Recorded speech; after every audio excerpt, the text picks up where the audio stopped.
Hi you guys, and welcome back to another episode of Styled Sessions with me, your host Tiana. And I'm really excited for today's episode. We are going to be talking all things event hosting. If you haven't followed along, don't mind my dog. If you haven't followed along, we actually just hosted a Galentine's event at the salon last weekend, and it went really well. And I get asked a lot about my events that I host at the salon and just like some advice that I have, and so this is obviously the perfect place to talk about that at. So without further ado, let's get on into it. So I wanted to recap Galentine's with you guys first, just to kind of like, if you weren't there, tell you about how the event was and what all we did, and then from there I'm just going to kind of talk about event hosting just overall as a whole and from a general standpoint. So for Galentine's, we had around 40 guests there. We weren't sure. It was our first time doing it, obviously. We're still in our first year of business, and it was our first Valentine's at the salon. I hosted it with my mom. My mom helps me run. My mom is like the main ringleader behind our plant boutique, and then she does help me with some of the like salon events that we have then too. So we knew we wanted to do a Galentine's night. We were debating between a Christmas like social situation or Galentine's, and I am really glad that we did end up doing Galentine's. I actually was kind of leaning towards doing a Christmas event, but my mom was kind of the one that was like, I think we need to do Galentine's. There's enough events that go on around Christmas, and there's not as much that go on with Galentine's, and I just think that, you know, it'll be a little bit more like lighter of a load and, you know, all that stuff. And I do agree. I think that was definitely a good call on my mom's part. So Mom, if you're watching this, you get your flowers for that. So we knew that we wanted it to be just like an elevated girls' night situation, right? So we did charge tickets for this event, and I'll get into later on about like ticketed events versus free events, the differences in those and that and whatnot. And with the tickets came 2 drink tickets that you could order at the bar. I'm very lucky that I basically am able to have my whole family kind of come and help. My husband used to be a bartender, and so he made all the drinks, and then my sister's boyfriend also helped make the drinks and serve them as well. So they were the ones running the bar, so I didn't have to hire like a bartending company. And then with the tickets also came like complimentary food. We just did like basically girl dinner style foods.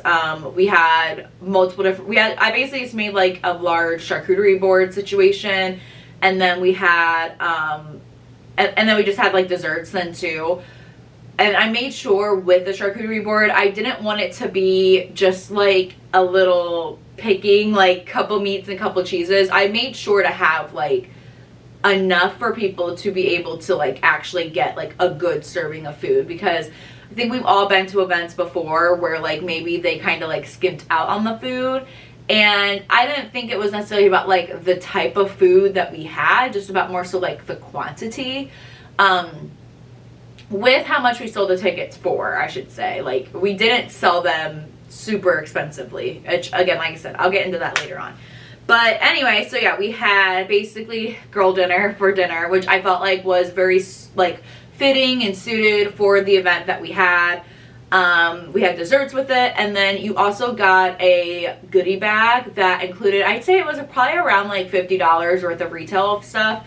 It included products, a free plant that was around, I would say it was probably around like a 3 to 4 inch plant, and it was a pretty, like, they were a pretty decent sized plant. We had people could choose between a Marble Queen pothos, a pink splash plant, I know, a couple ferns were available, and I think maybe a Fittonia. My mom was the one that like provided the plants, but I probably mentioned this earlier, but yeah, you got the free plant, and then at least one mini product or like product samples, and then we had eye mask, lip mask, a hand cream, and hair accessories. Yeah, I was like, I know I'm forgetting something, and I just did like different varieties of hair accessories. I had things from scrunchies, satin pillowcases, hair clips, hair ties, that kind of stuff basically. And then people also immediately got 2 giveaway tickets we did multiple giveaways throughout the night. So we gave away a Monstera Cobra that was in a really cute pot. We gave away a curling iron, 2 different types of like hair product bundles basically. And then we also did like a box of chocolate, and then we also did like a chocolate basket situation. So yeah, people immediately got 2 giveaway tickets, and then if they purchased either from the salon or the plant boutique, or they purchased and supported the vendors, they got extra giveaway tickets then too. For that night, we had plants that were on sale for $5 off, and I know that doesn't sound like a lot, but it is a plant boutique, and we already, with having a plant boutique, have the plants priced fairly like affordably. It's really hard to like we can only mark them down so much more additionally before then we're not like making any money basically. So yeah, they were $5 off, and then retail and then salon retail, we had all of like our retail products basically were 20% off as well for that night. And that was the first night that we had, we started a retail Pureology at the salon, and that was the first night that we had that. So people were able to be the first to kind of start snagging those up. And then we had 3 different types of vendors there. We had a Botox, we had a cosmetic injector for Botox. We had a tattoo artist for flash tattoos, and then we had permanent jewelry there as well. And then we also had, and then also included with the ticket too, people could do 2 of the crafts that we had there for free. The vendors were not for free, that was for an additional cost, but the crafts were for free because that was like provided by the salon as well. So that was also included in their ticket. And they could decorate both candles. They were able to decorate, I believe, maybe 2 candles. And then they could also decorate a jewelry dish. So we did decoupage for the jewelry dish, and then we did candle painting on like pillar candles. And then my mom also was the one to like kind of like lead and run that. So they got a lot for the ticket that they had. So the tickets were, they originally, like general admission was $40 per ticket, but we were doing a sale for VIP. And so the first 2 weeks we did that the tickets were, I believe, $30 instead of $40. And then they could purchase 2 tickets if they wanted to bring a friend. And that was for, was it $50, I think? So instead of it being, $60, it was $50, and like both, like, so it was like $10 off or $5 off a piece. We announced the Galentine's event somewhere around like a month before Galentine's Day. We obviously wanted to give people plenty of time to get their tickets purchased, right? So we had the tickets go live that night that we announced it, and we were planning on having the VIP pre-sale be up for 2 weeks, up until 2 weeks before the event. So we were planning on shutting off the VIP pre-sale 2 weeks before, which was on like January 31st, and then February 1st was then going to be just general admission. General admission was the $40, and also too, they either weren't going to get a goodie bag with that, or they weren't getting a free plant, or maybe both. I honestly can't remember fully. But I know here was the good problem, was that we actually sold out honestly before we shut off the pre-sale. And my mom and I just like weren't expecting that. We didn't really know what to expect because it was our first time, A, doing an event, B, doing a ticketed event as well. The past other events that we had done were free events to anyone to come. So we actually sold out of tickets before, because we were really planning on closer to like 30 people coming, but we sold out of the 30 tickets like way before. I had barely like marketed the event basically. I made the post, and then I would just like occasionally like go on the stories and be like, hey, in case you missed it, we're doing this, like with like a little graphic, like here are the details to the night. But which is like obviously a great problem to have. But yeah, we sold out of the tickets like way before. I feel like I wanted to give people, because if you know anything about like event hosting and businesses and whatnot, like there's obviously people that are going to like buy right away, but then there's also people that like are going to like know that they want to come, but just like think about it and not act on it right away. And so I wanted to give a last chance for those that like wanted to come but just hadn't purchased a ticket yet. And I honestly felt really bad that our tickets did so fast, that like I wanted to give a chance for like people that just hadn't had the chance to buy their tickets yet, especially because they were only like live for 2 weeks, you know. And like obviously then too, with it being a sold ticketed private event, like I wanted to give everybody a chance to be able to come. Like I said, we did have the tickets priced fairly affordably, but still, just because like to us it looked affordable, like I wanted to give people a chance if they did need to make like some money arrangements, to be able to like make arrangements if they wanted to come. And I didn't want it to just be like, oops, sorry, sold out. So we were able to open up 6 more spots. So I was able to go on the stories on our salon page and say like, hey, we originally sold out, but we were able to squeeze in 6 more tickets if you do want to come. But we only had them open for like the remainder of the weekend though too, because we didn't want it to be open for very long. We were very big in wanting the event to still stay intimate. And I do have a capacity that I do have to be worried about with the building, right? So put that up, and then the last 6 tickets sold like right away, which was awesome. Like I said, we didn't know what to expect. I was like excited when our first ticket sold, you know.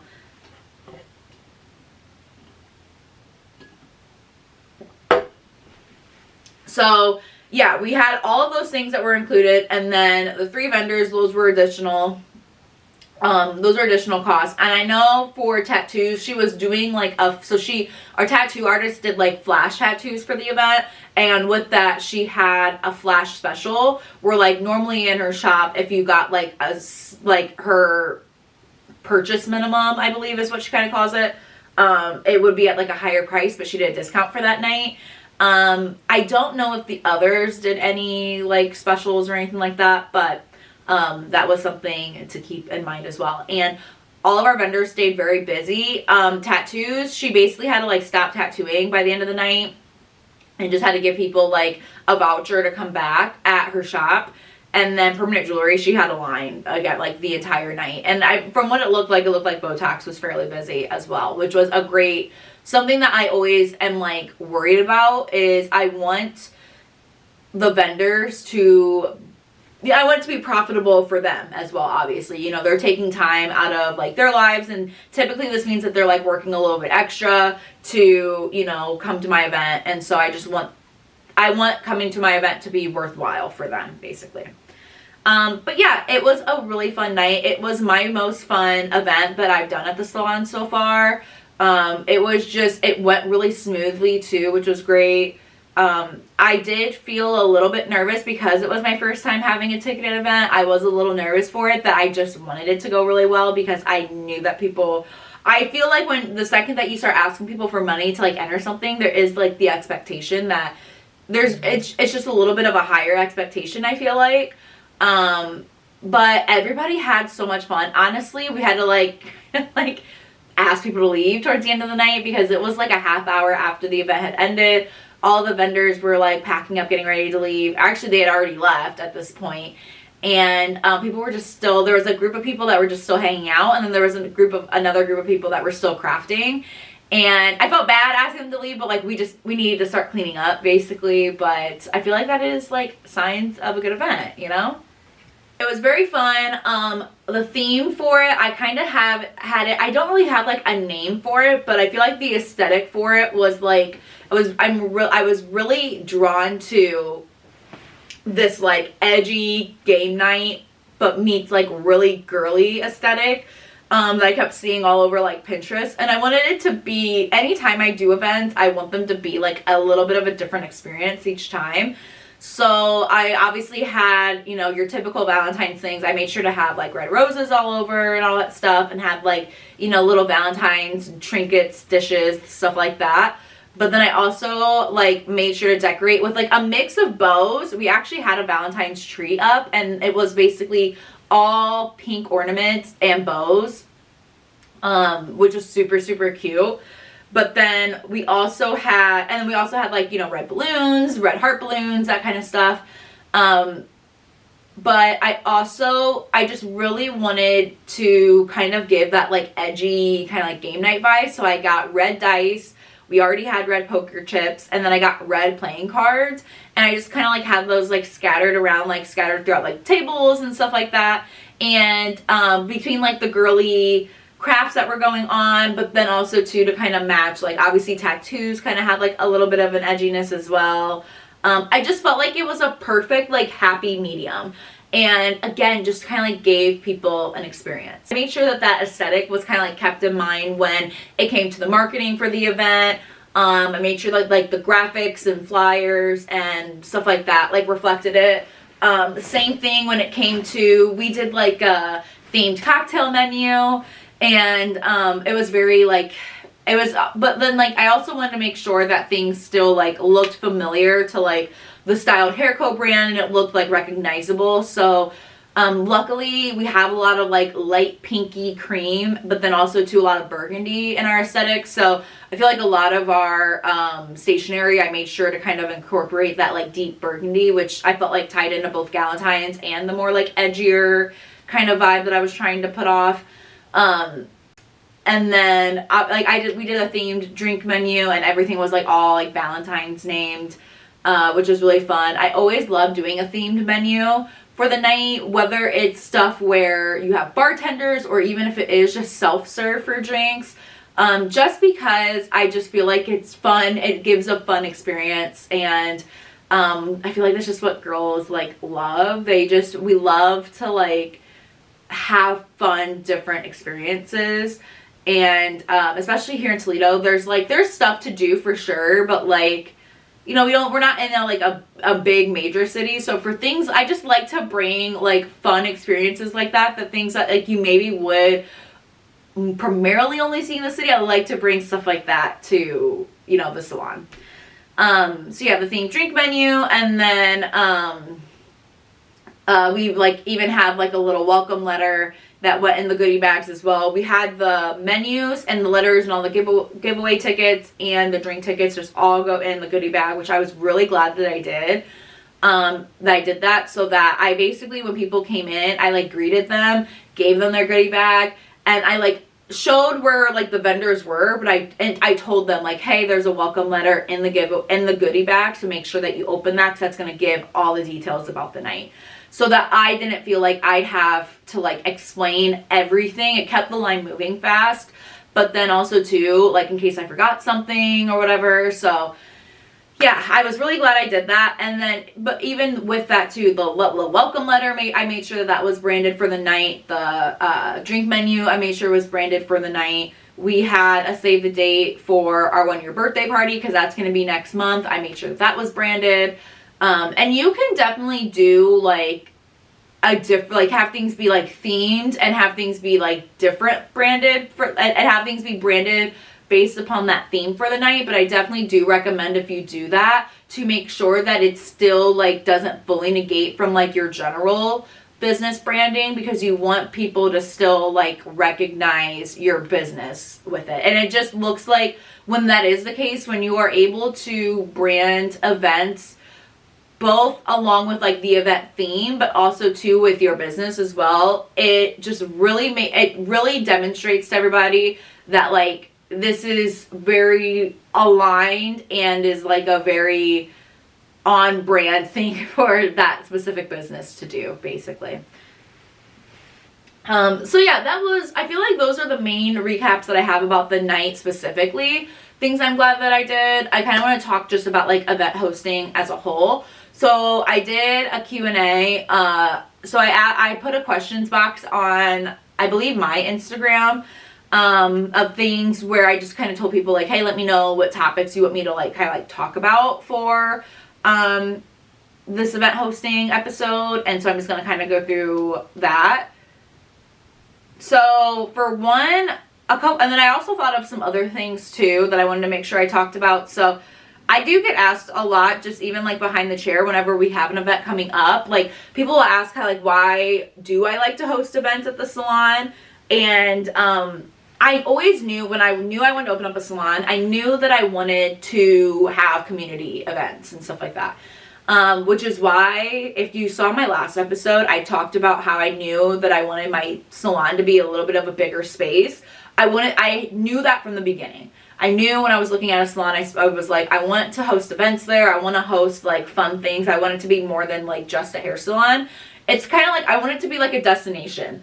And I want it to be like a destination. I wanted it to be like a community like destination for people either here in the area or if they're dropping by or, you know, even if they're just visiting, so on and so forth. So, that was just something that I always knew. I look to Styled Hair Co. as like a standing point of community a little bit, because of how we work with both how the brand works with all of the stylists that work there and how we, you know, obviously bring a lot of women together with our beauty services. And I just wanted to like elaborate even more on that. So that's why I like to host events, is I love to find ways to like bring this community together. And I like to find fun ways for just like people like us, people that like align with the salon, and for us to all have like something like-minded to do and to enjoy together. One of my mom's favorite things about the night was like seeing different groups of women like interact with each other, you know? Like for example, my mom was standing at the craft table and was like instructing people on like how to do the craft. She really only had to do that though with like the first group of people, because by the time that like other people had come to sit down, it was like everyone was kind of like giving everybody the instructions like, oh, here's how you do this, you know? And so my mom was kind of like, my work here is done. Like everyone's kind of like helping everybody out, you know? And we love that. We love to find ways to bring people together. That is a big reason why I was so open to opening up a plant boutique in the salon too. Like, yes, obviously it is definitely good marketing, and that is something that we definitely do have in like our big picture marketing strategy is, you know, our events, but it's even more than just like a marketing ploy, because again, I just genuinely like love to connect with people, especially like-minded people, women that are like, you know, in the same age range, middle, like, I just like to connect with people that are like-minded to me and align themselves, you know, feel like they align with my business, and just people that I feel like we are just like very similar. I love to find ways for us to all like connect together, and it's really fun, and we've been able to have some really fun different types of events too with that.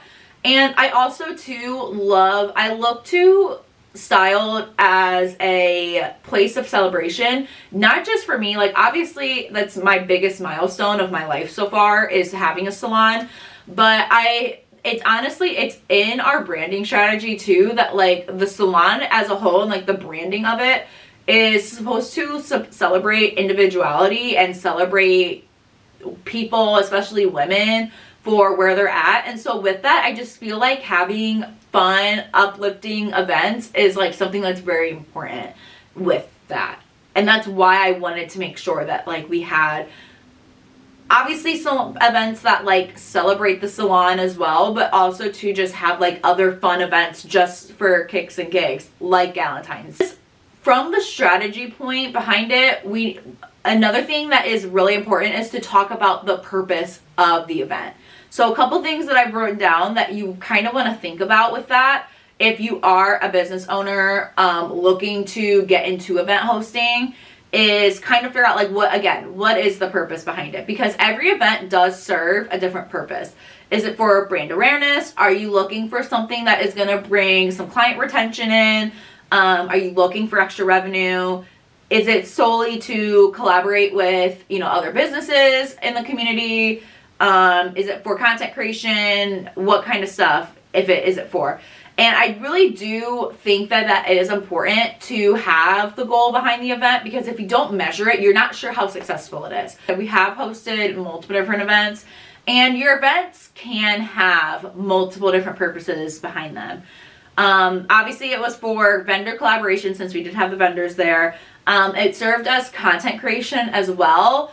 I was able to use Valentine's Day both as like a forum for content for the salon, and then also as content for my media company then too, because we created content then throughout the night. For me, it was more so for like brand building. It wasn't necessarily for like brand awareness. Obviously, Valentine's Day is a women kind of like centric holiday that obviously celebrates women and friendship and love and all that stuff. And so I felt like Style Hair Co. hosting Valentine's Day was very on brand. Okay, so now let's talk budgeting. So that is definitely, obviously hosting events takes a lot of work, but they also do cost a lot of money.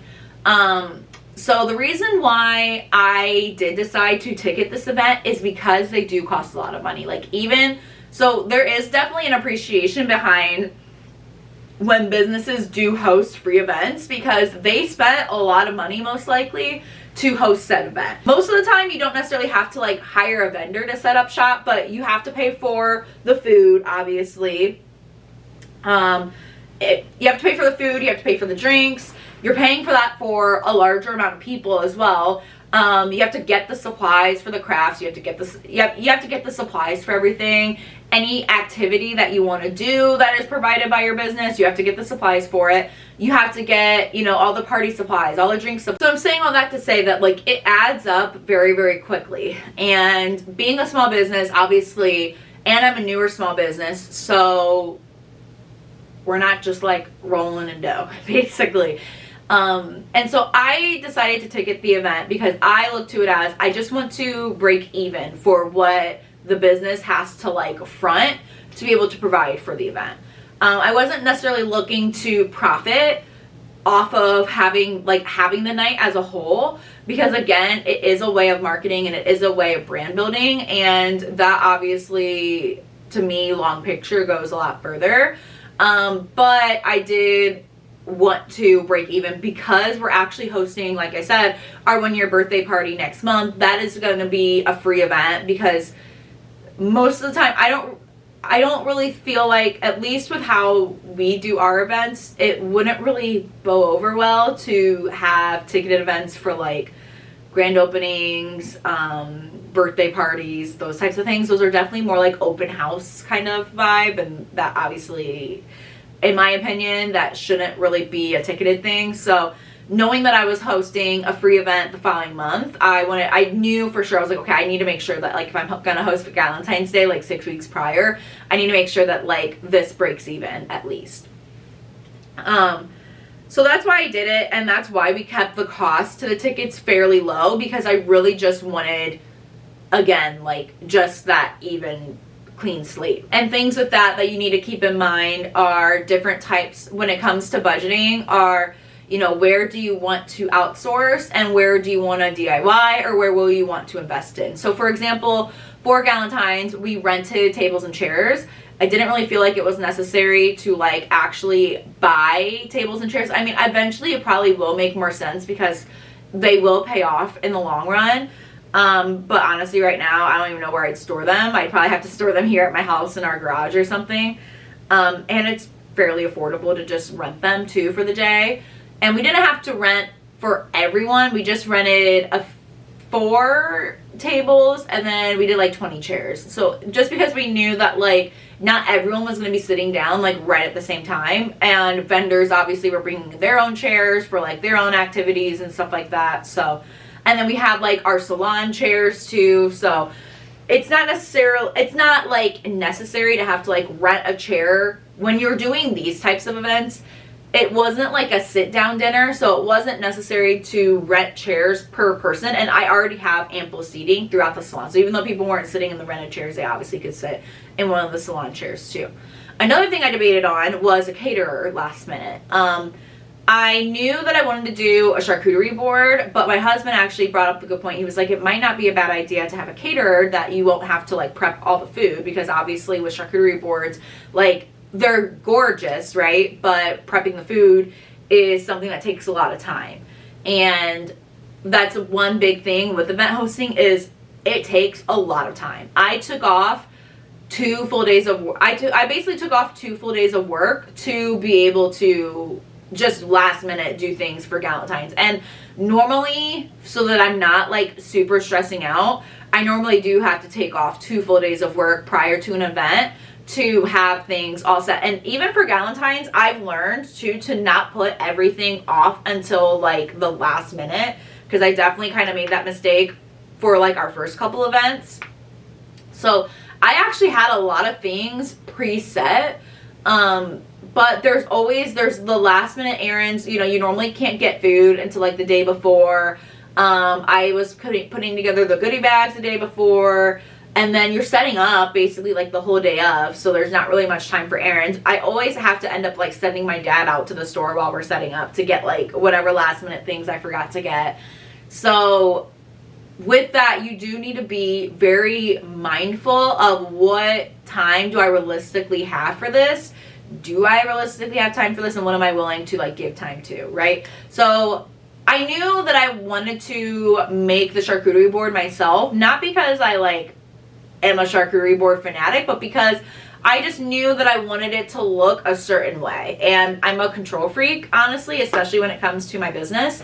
So I was kind of scared that like if I hired a caterer, I wouldn't have as much control over like the display of stuff. So I did end up opting out of hiring a caterer. I did inquire to one, and they were actually already booked, and it kind of just told me then, I was like, honestly, I just need to like just get my own food.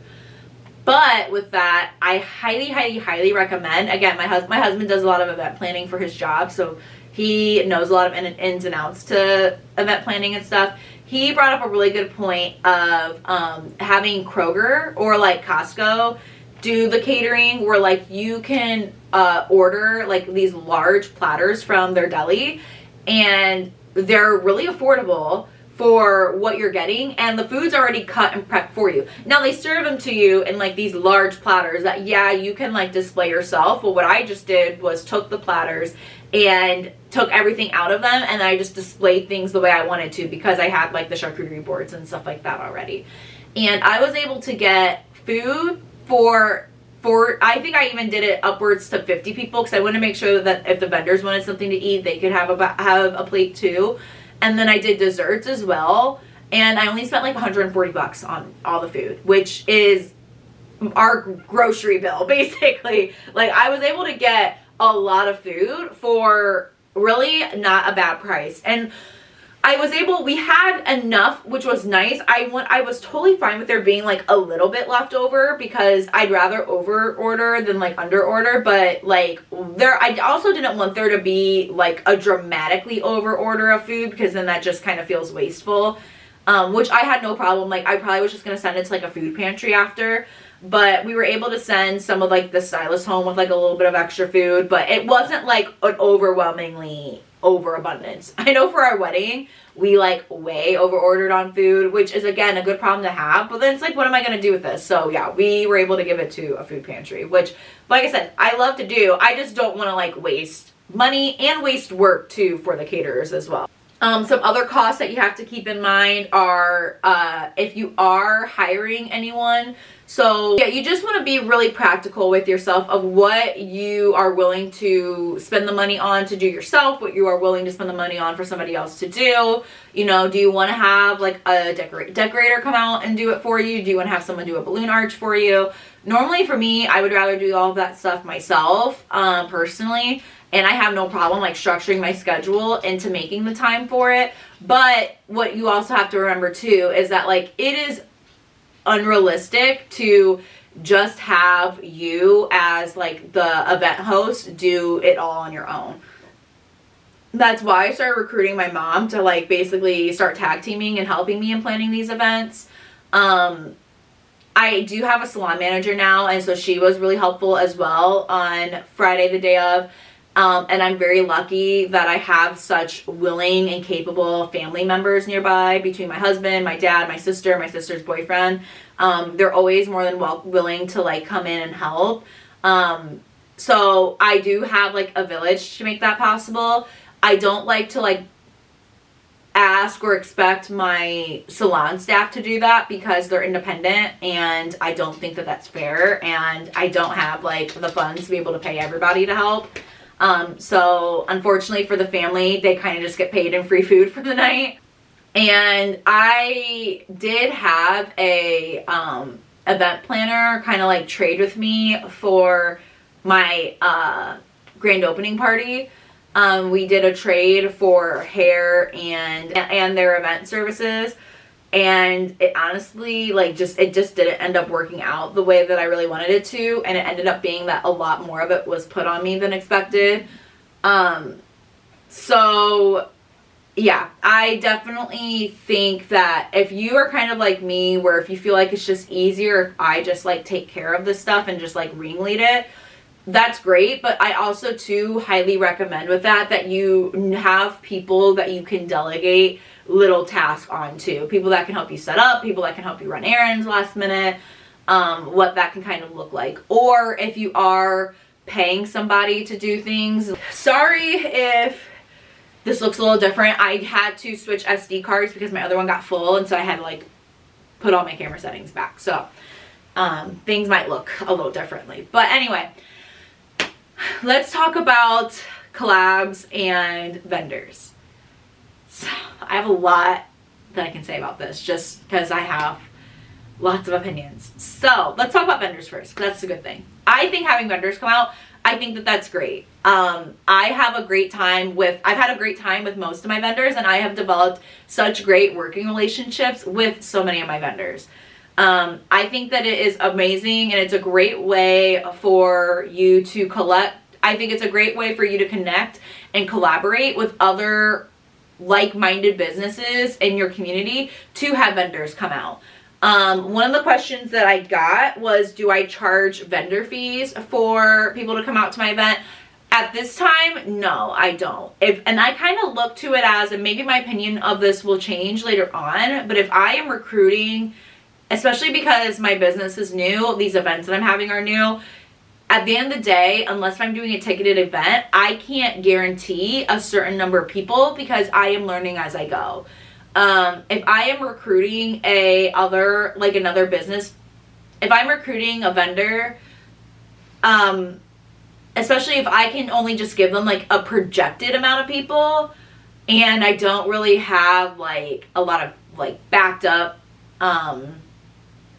I don't know, answers behind it, I don't really think that that is fair for me to charge them.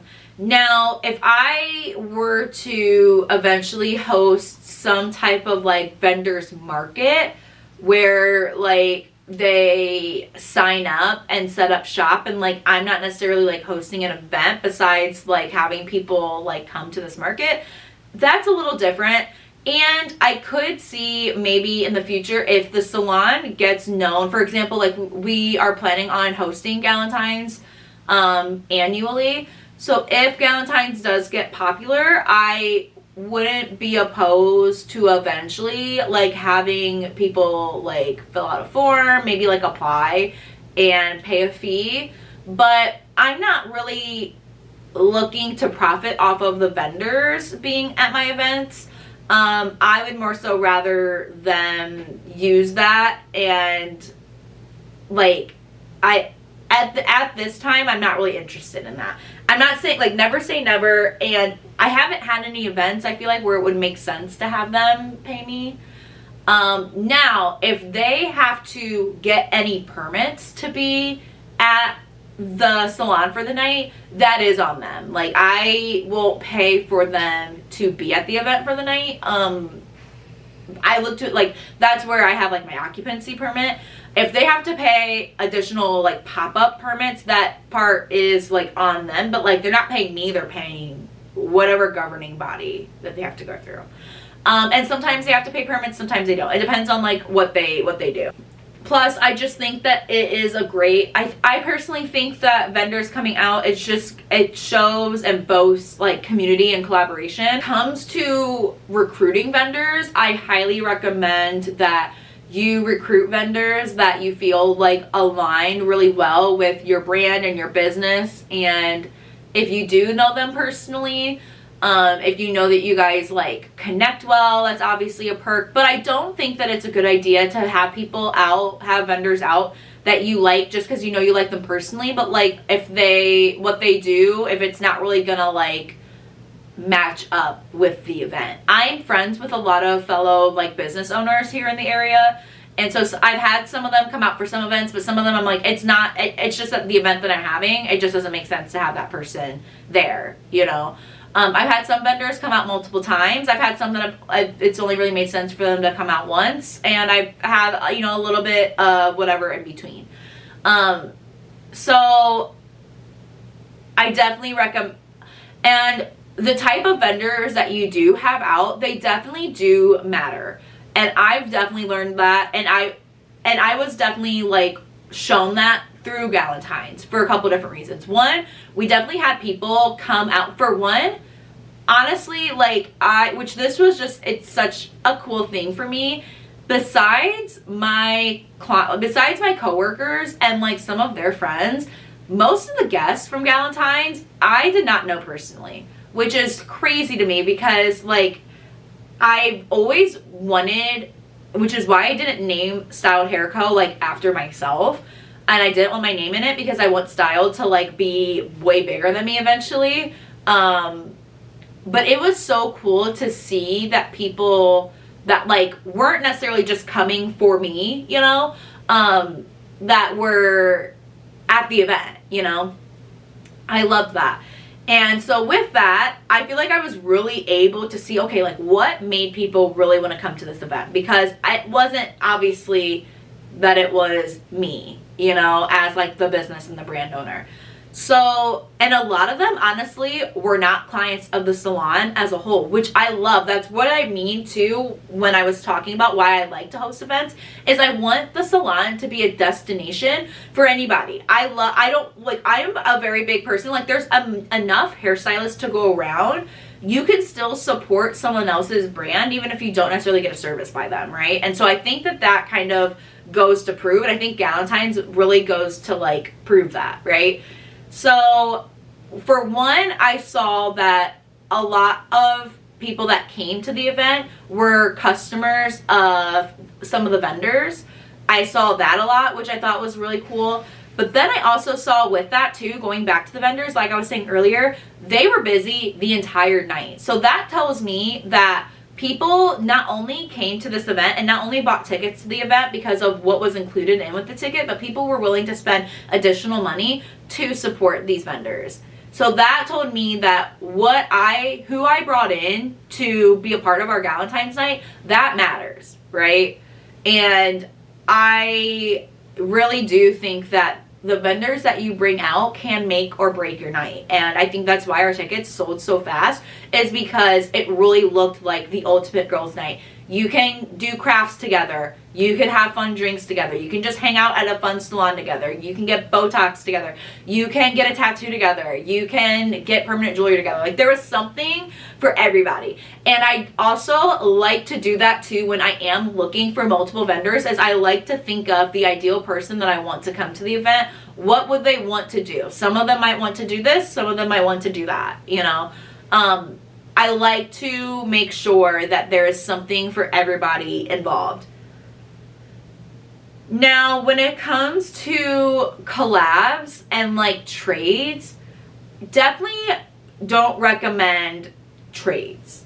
And when I say trades, I more so mean I'll provide this for your event for free if you do my hair for free. That's where I don't love trades already anyway, besides like it's truly the same service. Like for example, me and my coworker do each other's hair for free, and because I mean at that point we would literally just be exchanging the same set of money together, and we literally work, our stations are right by each other. That makes sense, right? I love those types of trades, but I feel like not anytime, because I've done good trades outside of this, but it's like, it's a dice roll. It is truly a dice roll for it to be like, I'll provide this for you if you provide this other service for me.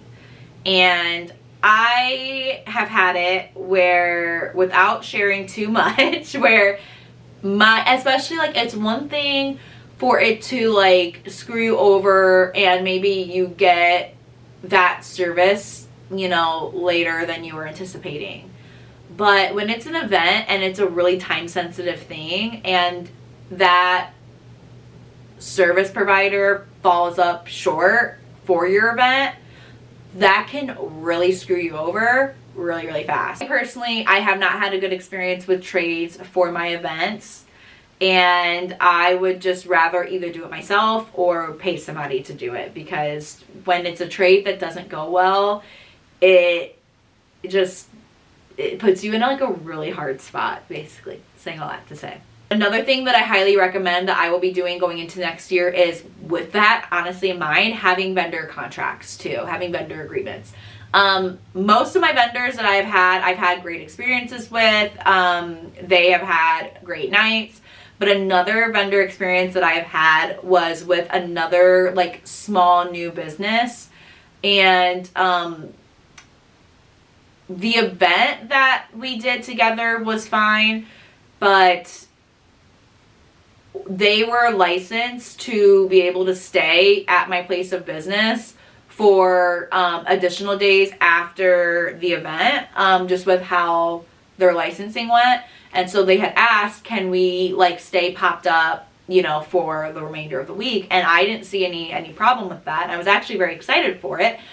But obviously I'm primarily a hair salon, and I'm new too. And this was when we were only open for, I don't know, 4 or 6 months. So we definitely weren't at the 6-month mark yet. And so I'm obviously new here too. And, with this specific vendor, they definitely would benefit off of foot traffic, and my location itself, it's very drivable, but it's not like a high foot traffic area. We're right off the highway basically. So like, it's not like the people will walk around our plaza. But like, that's about it. So with that, this vendor asked if they can stay popped up for additional days after. I had no problem with it. But again, it was a new business, and so they're obviously trying to get their name out and around the community as well. And so they stayed popped up. They weren't in the salon, but they were outside of the salon, which like took a little bit of work on my end then for them to be able to do that, because it's one thing for them to be set foot in the salon, but then I had to get my landlords involved then for them to be popped up outside after the event. So they stayed popped up, and I had no problem with it, but then they weren't getting the sales that they wanted, and they were kind of like putting it on to me then. And they ended up like ending their pop-up like, I don't know, 3 or 4 days early then. And the way that they were kind of like communicating it with me, kind of making it feel like it was like my salon's fault why they weren't getting the sales that they wanted to, essentially. So if I could go back and do that again, I would definitely have some type of like agreement in place that just kind of says that like they are kind of responsible for bringing in like their own customers and clients. Because like one of the days even too that they were popped up at the salon, like the salon was closed, it was on a Sunday. And at the end of the day, like it is, unless if you are being popped up in my event where like yeah, that is definitely like a little bit more of my responsibility to get people in. Like if you're gonna stay outside, definitely would love to have something in writing that just kind of says that like they just know that if they're not getting, you know, the sales and the foot traffic, 'cause it's not my fault that like it's not a foot traffic area. I didn't want my salon in a high foot traffic area. And yeah, that's just obviously like anything additional, I guess, beyond that, like that, I look to it as like, well, you're a new business, that is like extra for you, you know. And they weren't getting like no sales. They were just not getting, I guess, as much as they were, you know, wanting or anticipating. And obviously I don't have their business plan or model, nor do I care. But it just felt a little like unprofessional then to me, because then they were like coming to me about it. And I remember they like, even I was sitting in our salon back room, and they came inside and they came in my back room to like just tell me, they're like, yeah, we're leaving, we're not getting enough people, we're over it. And I was just like, okay, I just don't know like what you expect me to like say about it. So things like that, I definitely think it's just a good idea to have like an agreement that just states like, you know, for this particular event, who is kind of like responsible for like the marketing of it and bringing the sales for it, how are the sales being collected, and all that stuff. Galentine's Day was perfect. I had all people that I basically like knew of very well, and they had all done pop-ups before, so they kind of all understood. So I didn't have to be that particular with how that kind of went. A few more things that I want to talk about. So I kind of already touched on this earlier, but when it comes to, I kind of wanted to stress a little bit more about like delegating versus doing it all yourself. Question about like if I use like a party planner or anyone to kind of like help me with that kind of stuff. And like I said, I did for my grand opening, and it just didn't really work out the way that I really wanted it to. So lately I've been planning my events myself and coordinating my events myself as well. And it definitely is a lot, but I just definitely do think that there's power in asking help from those that genuinely like care about you and your business. Like I said, I am so fortunate to have my village of family that is able to like really step in and help me. And that's what I normally go to first. I really don't like to have my stylist like work the events because like I said, they are independent, and I want them to have fun at the events as much as possible. You know, I look to it as like the salon having events is a perk of them working there. Don't get me wrong though, like they are all amazing. I truly picked like godsend of women to work with because they all ask to help all the time. I just know with my experiences with where I've worked, places that I've worked at in the past, that I don't want them to ever feel like taken advantage of, because that is their place of work and they don't get paid by me. You know, they get paid from, you know, actually like doing hair, and they already pay me booth rent. So I don't want it to be like they feel like eventually that they're paying to work. Now, like I said, I do have a manager now, so she did stay and help, which I didn't even have to ask her to, and that's why I made her my manager, because she's just amazing. But I personally recommend, if you own a booth rental salon, to keep your expectations like very low to none of your renters, just so that like that boundary does not get crossed. And even one of my girls offered, and she makes amazing chocolate covered strawberries, so she had asked, she's like, do you want me to bake anything for it? And I was like, if you want to make your chocolate covered strawberries, that was great. And I literally got the last one, which I was so glad that I did for the night. But so like if people offer to do things that are like low committal like that, like definitely don't hesitate to like take them up on it. But when it comes to being like, okay, you're gonna do this, you're gonna do this, you're gonna do this, unless if you are gonna pay them for helping you out for the night, I definitely don't think that that's a good idea. And again, I kind of look to it as like they already come there for work anyway. Like I personally don't want, even if they're offering to, I don't want it to be like that they're like, I don't know, I personally don't love that. I want them to be able to enjoy the night.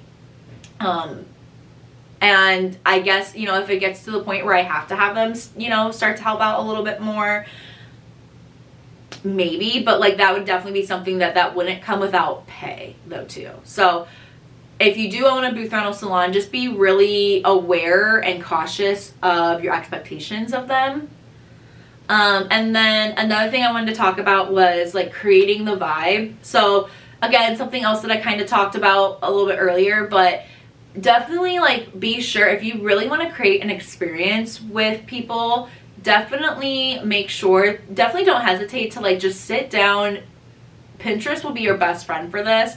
And even just like TikTok and Instagram of what other salons, I definitely wouldn't recommend like other salons in the area, but just other salons like on the explore page. And again, don't like copy and paste it, because that's never going to be like true and genuine to your brand. But just getting like inspiration of what other salons or what other businesses have done. And don't be afraid to make it unique, because I think that the more unique you make things, as long as it's unique but like aligns back to you, definitely will, like, that will definitely show, and people will definitely show up for that too. And it's something where like those little details matter too, down to like the napkins and down to, you know, the photo background, like having a little photo background area, decorating the salon as a whole, you know, even like how you do the lighting, what you put in your goodie bags. Like, put intention and thought behind everything too. Think about your ideal person and what they would expect to see. Think about if you were a guest at the event that you're hosting too, what would you like to see as well? It's definitely not hurtful to like ask people whose opinion that you like actually trust and value. That's why, again, like, I have my mom starting to help me out with this stuff, because I do really trust and value her opinion in event planning. And my husband with like planning events, he obviously doesn't really know things about like salons, but he can really help out with like the logistics of events and that kind of stuff. So that's where there is definitely like power in that kind of stuff. And it's just definitely helpful to like kind of like take a step back and be like, okay, if this were me in these shoes, or if this was like my dream person in these shoes, like what would be expected. So I don't even remember where we left off at. So I'm gonna go back and like go through the footage. If I feel like I need to like finish this up and like do like a part 2, I definitely will. But just so that this video isn't for 18 years long, and so my computer and so my camera doesn't die on me again, I'm just gonna move on. But just want to talk about things that I would do differently a little bit more.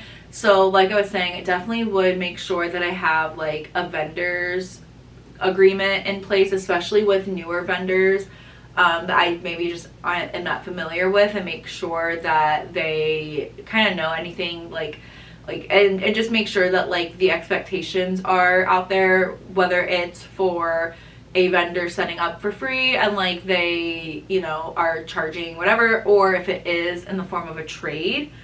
And then something else that I'm going to start to do rolling out for events too is I'm going to start to have like just on like the back end of things, like the day of anything for setup, I'm going to start having like a binder that's just going to have like all of the event day details on it, so that just because what I do, I know myself, and something that I've learned with having a salon is I have a hard time like when I'm focused on stuff, then like if someone approaches me with like a question that maybe I like wasn't thinking about in the moment, like having to kind of like shift my brain, especially when I am just like in the working zone. So what we actually did this for our wedding and I loved it. So I think I'm going to start doing this for all the events too, is to have like a binder that's going to have like all the details of stuff that like can be go-to questions then for anyone that's maybe helping or whatever. Like, this is your go-to, use this, especially if you see me like busy or whatever. And then if you have any additional questions from there, if you need to ask me, then you can. Especially since I will be the one like coordinating these events and stuff, and I don't really have intentions to like start working with any event planners or coordinators or anything like that anytime soon. I feel like that will definitely help. And a couple other questions that I wanted to answer too that can be kind of like part of this week's Q&A is someone asked, how do you find vendors for the events? Honestly, just on like Instagram or Facebook. I've done it a couple different ways. I have been approached by vendors of like they will introduce themselves and say what they do, and like they have said like, oh, if you have any events, let me know. That is how I work. I've worked with our permanent jewelry person. She introduced herself to me when she saw I was opening up a salon, and she does a great job at all of our events. And actually, she is some of her daughters get her haircut. And actually too, now some of her daughters are clients at the salon now, which I think is great. So definitely one of those that like have a good working relationship with now. And then I have also too gone into Facebook groups if I am like looking for a particular vendor, and you know how people are, they like love to give their recommendations, and have been like approached then, whether it's been people that just recommend me, or sometimes like that actual service provider themselves have seen it, and they will like reach out to me then too personally and say like, hey, you know, here I am, I do this or whatever. And then some of them I just already knew personally, so that obviously kind of makes it a little bit easier for me then. How many events on average do you host per year? Obviously, again, I'm in my first year of business, so we're going on our 4th event now. And yeah, I feel like I will probably host events around like 3 to 4-ish times a year. I don't want to overdo it, but I also too want the salon to be known for like hosting events as well. So I'm going to start off with that for now, and then, just go from there. Do you need insurance for alcohol? From what I know, from what I know in Ohio, as long as you're not charging for alcohol. So like our drinks were complimentary for our Galentine's event. I could be wrong, but at least when it comes to the salon, our licenses is as long as we are not charging for alcohol, we don't have to have like a separate liquor license. What's the difference between a free and a paid event? Personally, for me, I would charge an event if you are creating and giving out a lot of goods for like in exchange for like that ticket. So making sure that people actually have like a good dinner. When we've done like our free events in the past, we will just do like light bites. So like, okay, you might be like with like smaller plates, but again, like I wanted to make sure people had like actual dinner for the night. And then if they're having like, so yeah, for that, and then other tangible items too that they will actually be able to like go home with. So people that came to the Galentine's event, they were able to go home with a plant, at least one candle, possibly two, a jewelry dish, and then a goodie bag of free hair stuff and free beauty stuff too. Those are all things that like definitely worth paying a little bit of money to get out of them too. And then they get like vendor access, and sometimes they get like special deals like what they got at least in the tattoo person. And then, like I said, the other vendors might have done a special too. I just don't know of it yet. And then if it's like a free event, and too, I think the difference between a paid event and a free event too is like a paid event, like everyone basically like came and stayed the whole 2 hours because there was enough to do. And then the free events, I feel like, is if it's more of just kind of like a pop in, like in and out kind of thing. Again, kind of like what I was saying, like a little bit more like open house style. Or if it's truly just like more like a sip and shop type of thing. That's where I feel like maybe it'd be a little bit more geared towards a free event. But then your overhead though too shouldn't be as high to do that though either. That's basically it that I have today. Sorry that I had to keep cutting it kind of weird with different pauses and stuff. So hopefully I feel like I covered just about most of everything though too. So I hope you guys enjoyed. Definitely let me know if you have any questions or anything like that down in the comments below, and make sure that you DM me or leave comments down below for just like general Q&A questions as well for the next episode that will be out next Thursday. And yeah, I will see you guys in my next one. Bye.